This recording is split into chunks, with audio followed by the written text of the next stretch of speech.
الحمد لله نحمده ونستعينه ونستغفره ونؤمن به ونتوكل عليه ونعوذ بالله من شرور أنفسنا ومن سيئات أعمالنا من يهده الله فلا مضل له ومن يضلل فلا هادي له ونشهد أن لا إله إلا الله وحده لا شريك له ونشهد أن سيدنا ومولانا محمدا عبده ورسوله أما بعد فأعوذ بالله من الشيطان الرجيم بسم الله الرحمن الرحيم لن تنالوا البر حتى تنفقوا مما تحبون وما تنفقوا من شيء فإن الله به عليم صدق الله العظيم ونحن على ذلك لمن الشاهدين والشاكرين والحمد لله رب العالمين.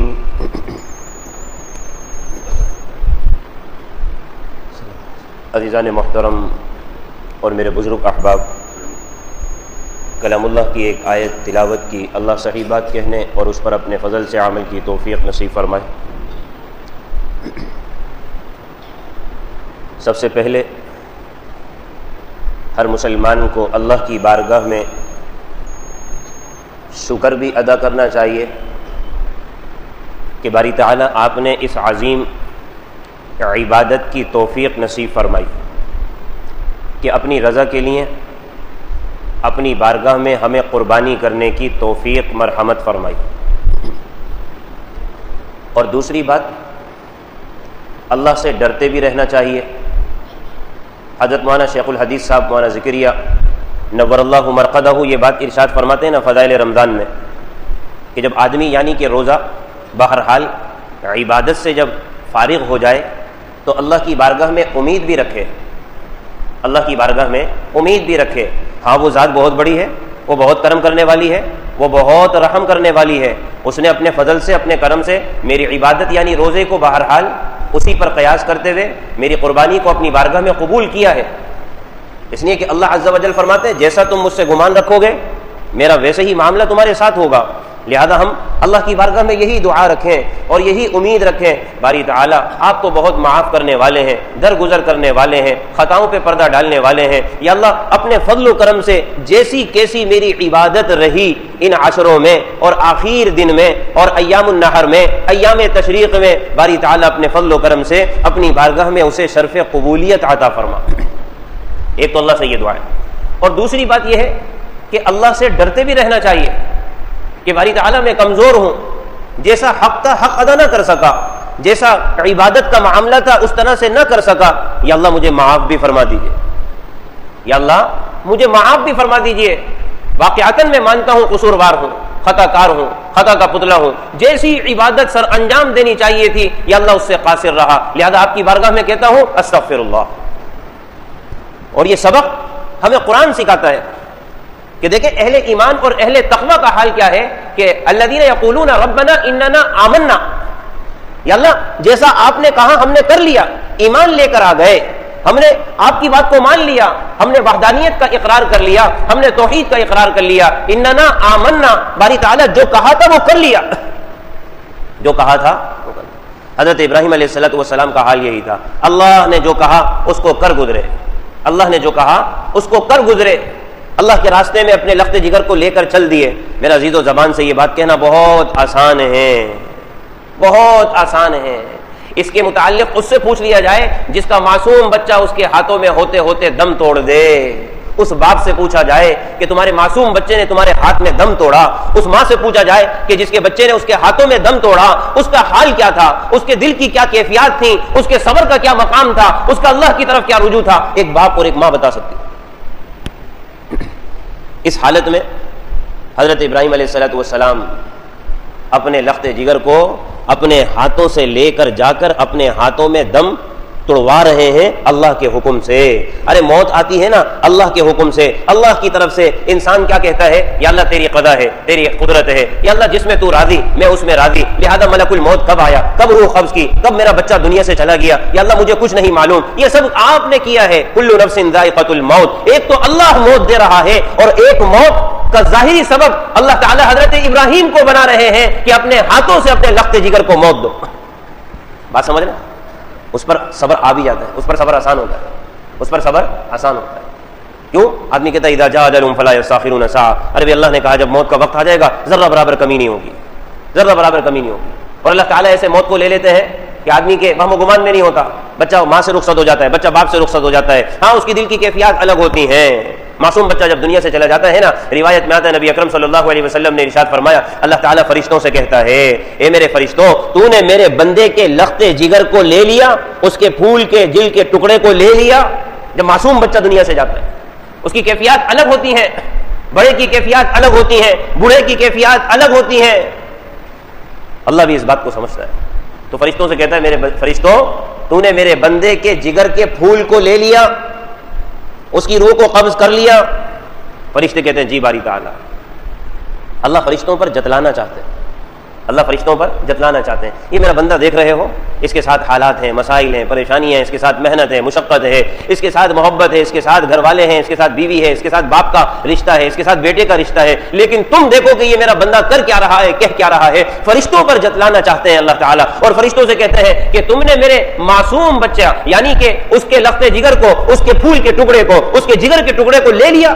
فرشتے کہتے ہیں جی باری تعالیٰ نے. پھر اللہ فرماتا ہے اس موقع پر جب تم اس کی روح قبض کر کے لے کر آئے، میرے بندے کی زبان کا کیا حال تھا، میرے بندے کا حال کیا تھا.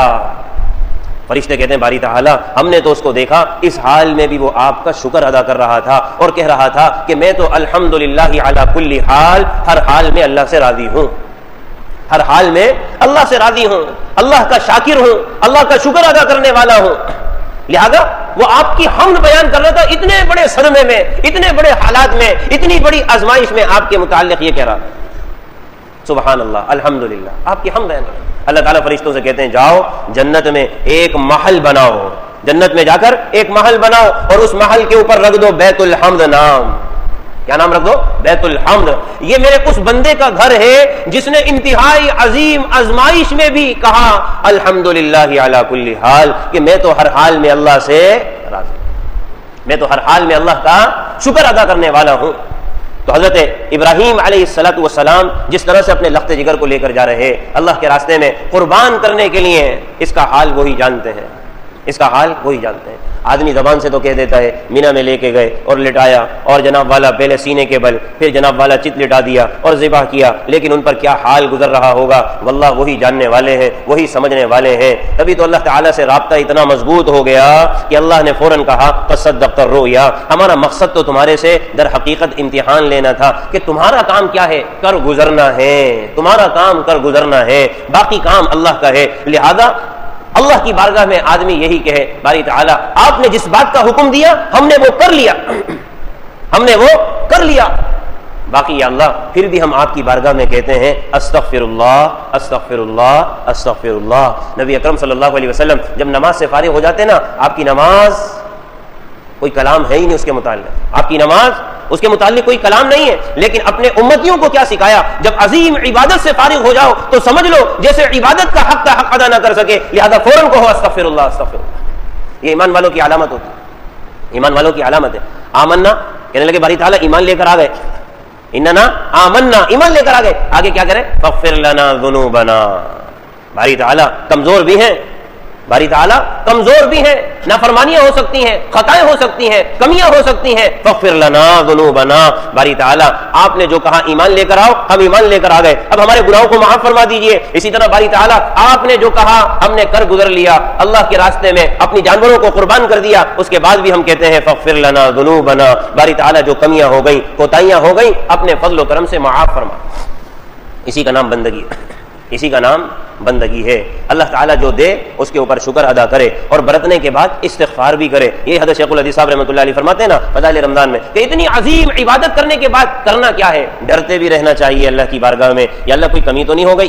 اور ایک کمی اس معاملے میں ایسی آ جاتی ہے، نبی اکرم صلی اللہ علیہ وسلم نے ارشاد فرمایا نا، اپنے جانے کے وقت کیا ارشاد فرمانے لگے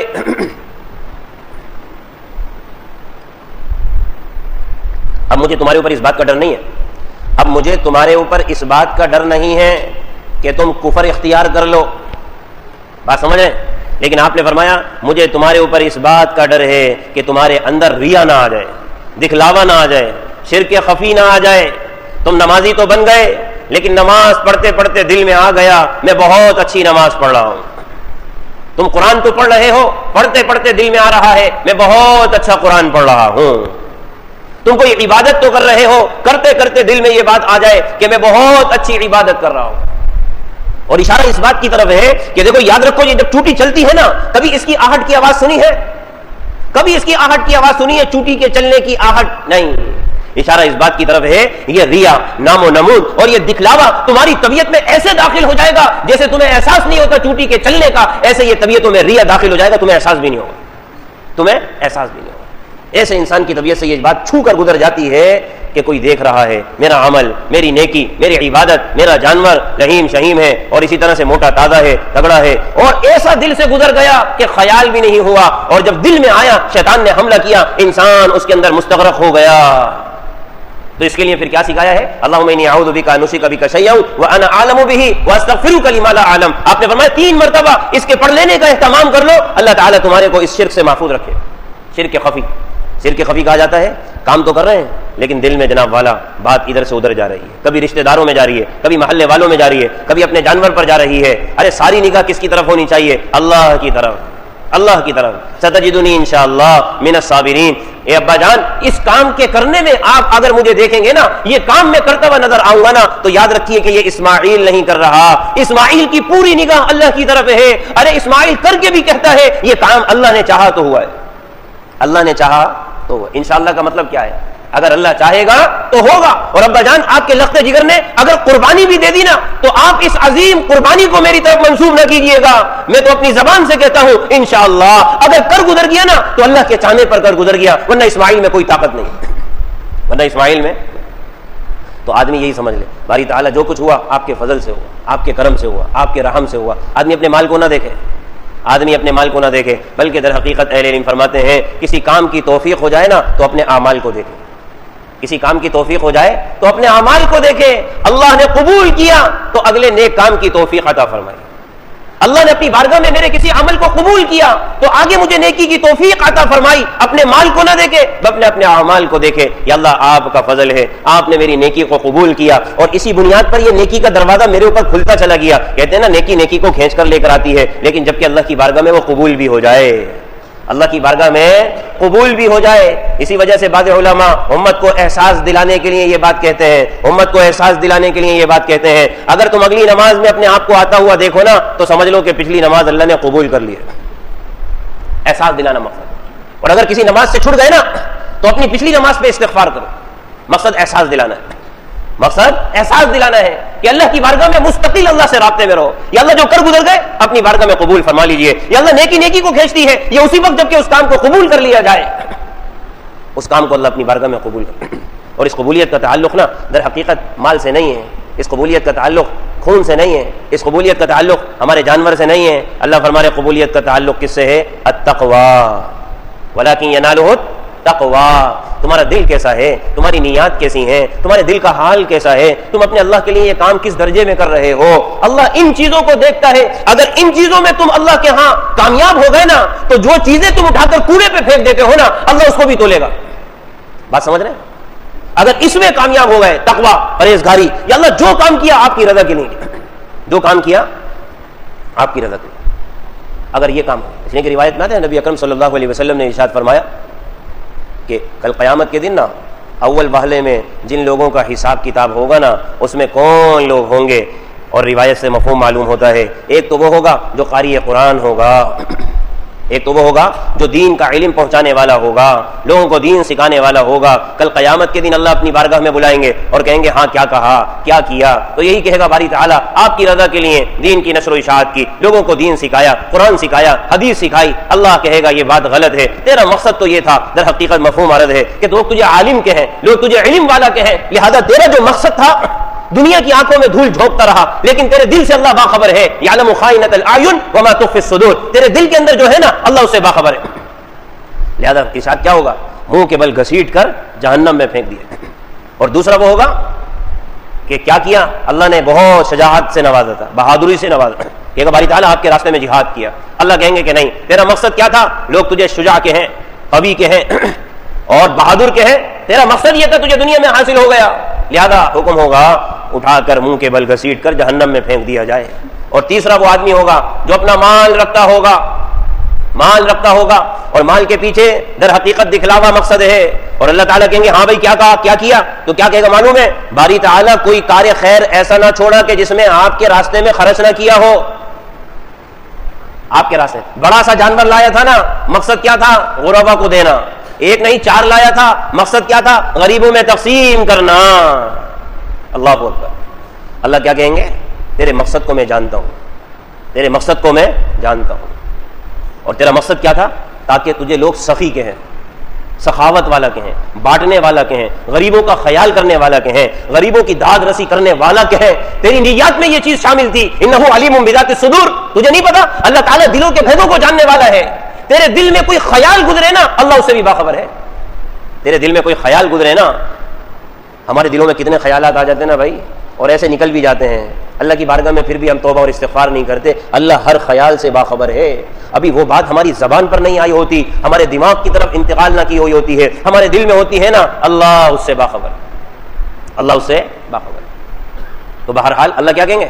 تیرا مقصد تھا سخاوت، لہذا یہ کہا جا چکا، تجھے سخی کہا جو چکا، تو نے لوگوں میں بہت گوشت تقسیم کیا، ایک نہیں 4 جانور لایا تھا، لیکن تیرے دل میں اللہ کی رضا نہیں تھی، اخلاص نہیں تھا، لہذا منہ کے بل گھسیٹ کر اس کو بھی جہنم میں پھینک دیا جائے، منہ کے بل گھسیٹ کر۔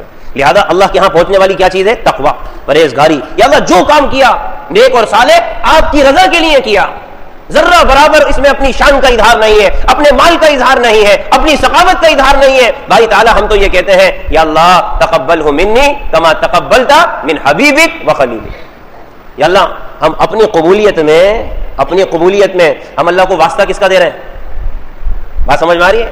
یا اللہ جیسے آپ نے ان کی قربانی قبول کی، اتنا بڑا واسطہ لے کر آ رہے نہیں آ رہے اللہ سے اپنی بات منوانے کے لیے، اپنی بات منوانے کے لیے۔ آپ کے خلیل تھے نا حضرت ابراہیم علیہ السلام، آپ کے حبیب تھے نا محمد رسول اللہ صلی اللہ علیہ وسلم۔ یا اللہ جیسے آپ نے ان عظیم ہستیوں کی قربانی قبول کی نا، یا اللہ انہی کے نقش قدم پر چلتے ہوئے میں کہتا ہوں تقبلہ منی، میری جانب سے بھی قبول کر لیجئے۔ آدمی بڑوں کا نام لے کر در حقیقت سہارا چاہتا ہے، بڑوں کا نام لے کر، ہاں بھائی کس نے بھیجا؟ مجھے فلاں صاحب نے بھیجا۔ ہاں بھائی کس کی طرف سے آئے ہو؟ فلاں صاحب کی طرف سے۔ ہاں بھائی کیا لے کر آئے ہو؟ فلاں صاحب کی طرف سے فلاں چیز لے کر آئے۔ آدمی بڑوں کا نام جب لگا دیتا ہے نا تو معاملہ اس کا آسان ہو جاتا ہے۔ تو ہم کہتے ہیں تقبلہ منی کما تقبلت من حبیبک و خلیلک۔ لہذا جب آدمی دل کے خلوص کے ساتھ یہ کام کر رہا ہے تو جس کو ہم نے کوڑے پر پھینکا نا، اللہ اس کا بھی اجر دے گا۔ تبھی تو روایت میں آپ صلی اللہ علیہ وسلم نے فرمایا نا، کل قیامت کے دن قربانی کرنے والا اپنے جانور کے بالوں کو، ان گنت بال اڑ گئے کچھ نہیں پتا، ان گنت بال اڑ گئے کچھ نہیں پتا، لیکن اللہ تعالیٰ کے ہاں سب کچھ محفوظ ہے، سب کچھ محفوظ ہے۔ لہذا اپنے جانور کے بالوں کو لائے گا، سنگ جس کو پھینک دیا جاتا ہے، استعمال میں نہیں لایا جاتا، اس کو بھی لے کر آئے گا باری تعالیٰ، یہ بھی ہے۔ اور کھر جس کو نکال کر الگ کر دیا جاتا ہے اور کوڑے پر پھینک دیا جاتا ہے، اس کو بھی لے کر آئے گا باری تعالیٰ، یہ بھی ہے، باری تعالیٰ یہ بھی ہے۔ خون جو بہہ گیا کسی کام کا نہیں رہا، آپ صلی اللہ علیہ وسلم نے ارشاد فرمایا نا، اے فاطمہ اللہ تعالیٰ کل قیامت کے دن 70 گنا بڑھا کر اس کو تمہارے نامہ اعمال میں رکھ دے گا، 70 گنا بڑھا کر۔ اور حضرت ابو سعید خدری رضی اللہ عنہ کہا یا رسول اللہ ہمارے لیے یا سب کے لیے؟ حضرت فاطمہ کے لیے یا سب کے لیے؟ آپ نے فرمایا سب کے لیے۔ لہذا آدمی جب اس عمل کو سر انجام دے چکا تو اللہ کی بارگاہ میں کہے فاغفر لنا ذنوبنا، باری تعالیٰ ہمارے گناہوں کو بھی معاف فرما دیجئے، اس کام میں ہم سے جو غلطیاں ہو گئیں، کمیاں ہو گئیں، کوتاہیاں ہو گئیں، اپنے فضل و کرم سے ان کمی کوتاہیوں کو معاف فرما اور ہماری قربانی کو اپنی بارگاہ میں قبول فرما۔ اور علماء فرماتے ہیں قربانی کا مقصد آدمی یہ نہ سمجھے صرف خون بہا دیا، بلکہ قربانی کا مقصد در حقیقت یہ ہے کہ اپنی منشا کو اللہ کے نام پر قربان کر دیا، اپنی خواہشات کو اللہ کے نام پر قربان کر دیا، اپنی مرضیات کو اللہ کے نام پر قربان کر دیا۔ ایک میری سوچ آ گئی اور ایک اللہ کا حکم آ گیا، ایک میری خواہش آ گئی اور ایک اللہ کا حکم آ گیا۔ در حقیقت قربانی نام اس چیز کا ہے باری تعالیٰ اب زندگی میں جہاں کہیں حکم خدابندی کے سامنے میری خواہش آئے گی، میری مرضی آئے گی، یا اللہ وہ آپ کے نام پر قربان ہو جائے گی، وہ آپ کے نام پر قربان ہو جائے گی۔ قربانی کا مقصد عظیم اگر نکال کر دیکھا جائے نا، علماء فرماتے ہیں حضرت ابراہیم علیہ السلام سے در حقیقت اسماعیل کو ذبح کروانا مقصد نہیں تھا، بلکہ مقصد یہ تھا ابراہیم جو ہمارا حکم ہے نا اس کو کر گزرو، ہمارا جو حکم ہے اس کو کر گزرو۔ تمہارا لخت جگر تمہارے سامنے آ گیا, تمہاری ایسی اولاد تمہارے سامنے آ گئی جس کے لیے تم کہہ رہے تھے ربی حبلی من الصالحین, تمہارے سامنے ایسی اولاد سامنے آ گئی کہ جو ایک ہی ہے اور تمہاری بیوی تمہارے لیے اکیلی رہ جائے گی, اس کے ساتھ کوئی معاون اور سہارا نہیں ہوگا. تمہاری دنیا اگر دیکھا جائے محبت کے حوالے سے فنا ہو جائے گی, تعلق کے حوالے سے فنا ہو جائے گی, باپ کی شفقت کے حوالے سے ختم ہو جائے گی, لیکن کام وہ کرنا ہے جو اللہ کا حکم. یہ قربانی کا مقصد. علماء فرماتے ہیں کہ آج اللہ ہم سے اتنی بڑی قربانی نہیں مانگ رہا, اتنی بڑی قربانی نہیں مانگ رہا. اللہ آج کہتا ہے میرے بندے بس اتنا کر کے مجھے ناراض نہ کر, میرے بندے میری نافرمانیاں نہ کر, میرے بندے گناہوں سے بچنے کا اہتمام کر, میرے بندے اپنی مرضی کو میری مرضی پر قربان کر. ایک تیری چاہت ہے, ایک میری چاہت ہے, ہوگا وہی جو رب کی چاہت ہے. اگر تو نے اپنی چاہت کو رب کی چاہت پر قربان کر دیا نا, اللہ تجھے وہ بھی دے گا جو تیری چاہت ہے. حضرت ابراہیم نے حضرت اسماعیل علیہ السلام کو اللہ کی مرضی کے مطابق دے دیا کہ نہیں دے دیا؟ اگر تو نے اپنی مرضی کو میری مرضی پر قربان کر دیا تو میں تجھے وہ بھی دے دوں گا جو تیری چاہت ہے. اور کیا کہا تھا؟ ربی حبلی من الصالحین, باری تعالیٰ مجھے اولاد نصیب فرما. لیکن اللہ کی چاہت کیا آ گئی؟ اپنی اولاد کو ہمارے راستے میں قربان کرو. باری تعالیٰ جو آپ کی چاہت ہے اسی پر میں قربان ہوں. تو اللہ نے وہ کر کے دکھلایا کہ اگر تو نے اپنی چاہت کو میری چاہت پہ قربان کر دیا نا تو تجھے وہ بھی دے دوں گا جو تیری چاہت ہے. اور اللہ کی چاہت بھی پوری ہو گئی, تیری چاہت بھی پوری ہو گئی. اور پھر اللہ نے کہا قد صدقت الرؤیا, آپ نے خواب کو سچ کر دکھایا. وفدیناہ بذبح عظیم, اب اللہ بھی راضی ہے, ابراہیم اب تم بھی راضی. اب اللہ بھی راضی ہے, ابراہیم تم بھی راضی. لہذا قربانی کا مقصد در حقیقت یہی ہے.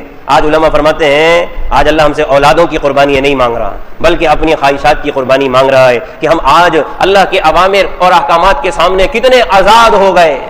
کھلم کھلا اللہ کو ناراض کر دیتے ہیں, نافرمانیاں کر لیتے ہیں, اللہ کے احکامات کو چھوڑ دیتے ہیں, نمازوں کو ترک کر دیتے ہیں, گناہ کھلم کھلا کرنا شروع کر دیتے ہیں. اللہ کا منادی کہتا ہے حی علی الصلاۃ حی علی الفلاح, آؤ نماز کی طرف, آؤ کامیابی کی طرف, لیکن ہم نگاہ اٹھا کر قدم بڑھا کر اللہ کے دربار میں حاضر نہیں ہوتے.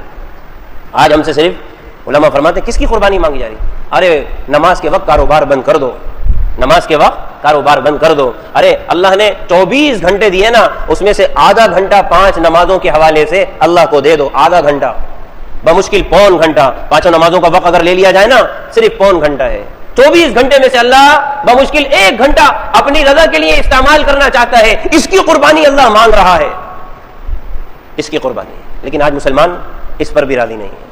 آج مسلمان اتنا بھی دینے پر راضی نہیں ہے. اور اللہ سے کتنا مانگتا ہے؟ یا اللہ اپنی شان کے مطابق عطا کر. ہم لوگ دعا کیسی مانگتے ہیں؟ یا اللہ اپنی شان کے مطابق عطا کر. اور اللہ کے لیے اپنے 24 گھنٹے میں سے 1 گھنٹہ دینے کے لیے تیار نہیں ہے. اتنا بھی دینے کے لیے اللہ کے لیے راضی نہیں ہے ہم, اور اتنا اللہ سے مانگتے ہیں. علماء فرماتے ہیں یہ تو در حقیقت نا انصافی کی بات ہے, نا انصافی کی بات ہے. اگر ایسی بات ہے تو اللہ فرماتا ہے اللہ لطیف بعبادہ یرزق من یشاء. اگر نہیں مانتے تو نہ مانو, اللہ پھر اپنے سب بندوں پر مہربان ہے. کافروں کو بھی اللہ کھلاتا ہے, کافروں پر بھی اللہ مہربانی کرتا ہے. تم میں اور ان میں فرق ہونا چاہیے, تم میں اور ان میں فرق ہونا چاہیے. کافر بھی اللہ کا رزق لے رہا ہے, مسلمان بھی اللہ کا رزق لے رہا ہے, لیکن مسلمان کا حال یہ ہے اپنے سر کو اللہ کے آگے جھکاتا ہے, اپنی کمر کو اللہ کے آگے جھکاتا ہے. ورنہ اگلے نے فرمایا نا ہمارے اور ان کے درمیان فرق کس چیز کا ہے؟ آج جو مسلمان فرق لے کے گھوم رہا ہے نا, فرق, آپ نے فرمایا ہمارے اور ان کے درمیان فرق کس چیز کا ہے؟ 80% مسلمان اسی فرق کے ساتھ زندگی گزار رہے ہیں, یعنی کہ انہی کے ساتھ زندگی فرق کو کھو کر گزار رہے ہیں. آپ نے فرمایا نماز کا فرق ہے, نماز کا فرق. 80% طبقہ مسجدوں میں آنے سے دور ہے, 80% طبقہ, بمشکل 20%, 30% طبقہ اللہ کی بارگاہ میں آتا ہے. تو پھر میرا عزیز اللہ لطیف بعبادہ, جیسے کافر کھا رہا ہے ایسے مسلمان کھا رہے ہیں. اللہ کہتا ہے کہ ہم سب بندوں پر مہربان ہیں. مسلمان تو وہ ہے جو اپنی سر جھکا کر اللہ کے آگے کہتا ہے یا اللہ ہمیں رزق عطا فرما, اور کافر وہ ہے جو اپنا سر اٹھا کر کہتا ہے ارے جتنے مزے دنیا میں کر لو, آخرت میں تو کنتو ترابا, ہم مٹی ہو جائیں گے, ہمارا کوئی وجود نہیں ہوگا. لیکن مسلمان اللہ کے آگے جھک جھک کر, نبی روایت میں آتے نا کل قیامت کے دن اللہ کہے گا وَارْكَعُوا مَعَ الرَّاكِعِينَ, رکوع کرنے والے کہاں ہیں جو اللہ کے آگے رکوع کرتے تھے, اللہ کے آگے سجدہ کرتے تھے, اللہ کے آگے نمازیں پڑھتے تھے, اپنی پیشانی کو ٹکاتے تھے, جھکاتے تھے. آج قیامت کے دن وہ وہی کام کر کے دکھائیں. علماء نے فرمایا روایت میں آتا ہے ساری امت, ساری خلقت اللہ کے خوف کی بنیاد پر رکوع میں جانے کی کوشش کرے گی, لیکن جنہوں نے دنیا میں نمازیں نہیں پڑھی نا ان کی کمر اکڑ جائے گی, نہیں جا سکیں گے. اللہ کے آگے کچھ نہیں, کوئی اللہ کو عاجز نہیں کر سکتا. واللہ غالب علی امری, اللہ کہتا ہے میں اپنے ہر معاملے پر غالب ہوں. کوئی ایک آدمی چک کے دکھا دے, جنہوں نے دنیا میں اللہ کو راضی نہیں کیا نا وہ بھی جھکنے کی کوشش کریں گے, باری تعالیٰ ہم بھی آپ کے تھے. امر خدا بندی سب پر سرایت کر جائے گا، جھکنے کی کوشش کر کے اللہ کو دھوکہ دینے کی کوشش کرے گا، حکم خدا بندی رک جائے گا۔ لہذا علماء فرماتے ہیں کہ آج اللہ تعالیٰ صرف اپنی خواہشات اللہ کے راستے میں قربان کرنا، اور وہ خواہشات کیا ہیں؟ علماء فرماتے ہیں آج کے دور میں مسلمان اگر صحیح معنی میں نماز پر آ جائے نا، اللہ اس کی زندگی دین کے مطابق آسان فرما دے، صحیح معنی میں نماز پر آ جائے، اور آگے جب نماز صحیح معنی میں پڑھتا رہے گا قرآن و سنت کے مطابق اللہ اس کی زندگی کو ڈھالتا رہے گا۔ کیوں؟ ارے ہر بار جب بھی اللہ کی بارگاہ میں آئے گا نا تو کہے گا اہدنا الصراط المستقیم، باری تعالیٰ صراط مستقیم دکھائیے۔ کتنی مرتبہ اللہ کی بارگاہ میں کہے گا، اللہ کے آگے جب کوئی ہاتھ اڑ جاتا ہے نا وہ خالی نہیں جاتا۔ لہذا آدمی آج کے دور کے اعتبار سے اپنے آپ کو گناہوں سے بچائے، نافرمانیوں سے بچائے، اللہ کی اطاعت میں لگائے۔ فرماتے ہیں کہ یہی سب سے بڑی قربانی ہے۔ اللہ سمجھ کے عمل کی توفیق نصیب فرمائے۔ وآخر دعوانا